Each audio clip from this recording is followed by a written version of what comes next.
So thank you.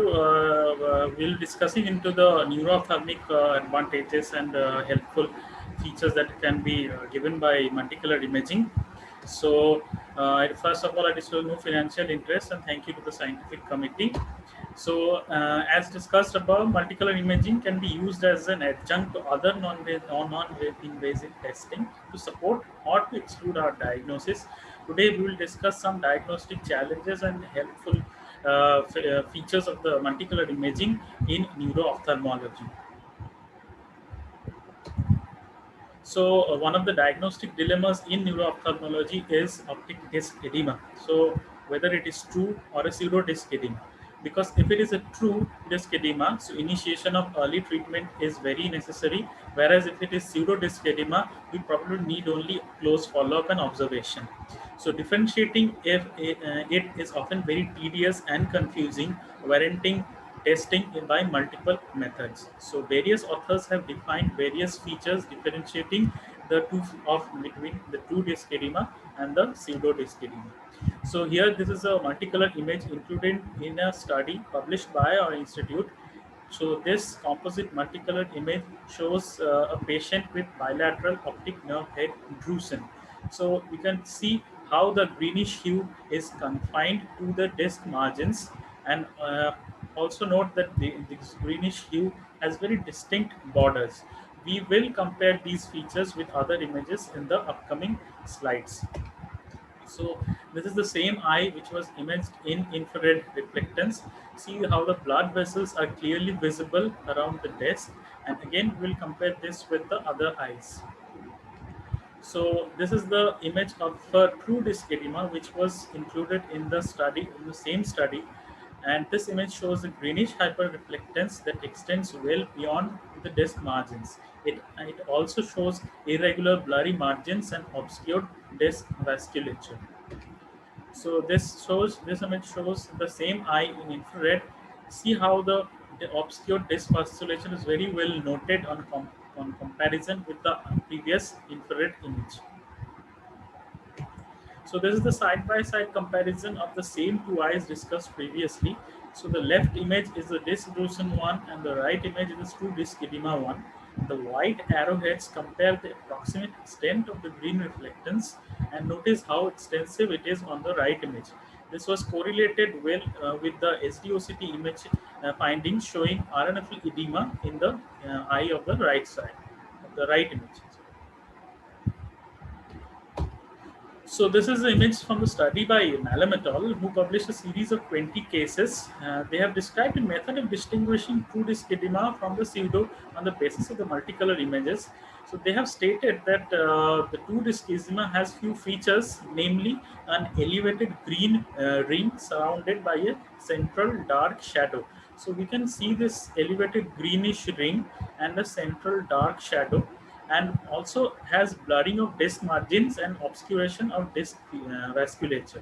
Whereas a pseudo disc edema doesn't show any definite bright green ring nor any central shadow and has clearer disc margins and disc vasculature. So in their study, this patient on the left side had had papilledema, whereas on the right side, this patient had a optic nerve drusen. So coming to the another feature where multicolor is useful in evaluation is intraretinal inner nuclear layer microcysts. So these intraretinal inner nuclear layer microcysts are secondary to optic atrophy, although there are various hypotheses regarding the pathogenesis of these microcysts, but their association is well established. So whenever these inner nuclear layer cysts are detected, a differential diagnosis of edema is necessary. So the pattern of distribution of such cysts will help us in determining its true nature of origin. So this image shows a study by Jimenez Rolando et al. It shows an SDOCT feature of the inner nuclear layer microcyst. So you can see, this patient had a traumatic optic neuropathy of the left eye, and here we can see the right where the right eye he had a vision of 6/6 and the left eye had a vision of no PL. And you can notice how the cysts are present on one side of the fovea in the right eye, where it is present on both sides of the fovea in the left eye. So this image shows the right eye of the same patient. So the top one is the blue reflectance, the bottom left is the green reflectance, and the right one is the infrared reflectance. So notice how the hyperreflective perifoveal patch, which respects the vertical meridian. This is clearer in the blue and the green reflectance compared to the infrared reflectance. So this image shows the left eye of the same patient. Although there is a perifoveal hyperreflective area, but the boundaries are not as well delineated as in the previous image. This was due to the fact that the patient had a nopial eye and the fixation was a little poor. So here is another infrared reflectance image shown by a study by Monteiro et al. It shows a hyperreflective patch. So where the right eye shows a temporal patch perifoveal and the left eye shows a nasal perifoveal patch. Here you can see the nasal perifoveal patch, whereas the right eye shows a definite temporal perifoveal patch. So this patient had a right optic tract lesion.